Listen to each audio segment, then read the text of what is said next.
Мерките се укинуваат, но ретко кој ги применуваше. Државни и приватни компании не ги почитуваат мерките кои владата и град Скопје ги воведува против загадувањето на воздухот. Дел од градилиштата каде се зидаат новите стамбени згради работеа со полна пареа, а работниците беа на скеле на објектите.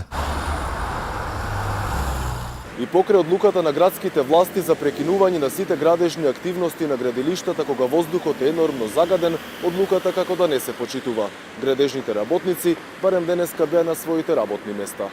Во главниот град имаше и градилишта каде се почитуваат препораките против загадувањето. Таму машинеријата беше исклучена.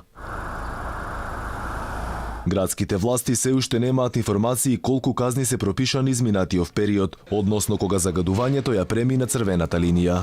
Секој едно непочитување или аномалија на градилиштата ќе биде санкционирана, како што впрочем и во изминатиот период можете да бидете свести или видливо беше дека инспекторатот на градот Скопје е сериозно присутен на терен и врши санкционирање. Со владините мерки се предвидува сите органи на државната управа, агенциите, фондовите, бироата, заводите, јавните предпријатија и општините да ја намала до 50% употребата на службените возила, но судејќи според големата фреквенција, останува отворено прашањето дали и тоа беше испочитувано.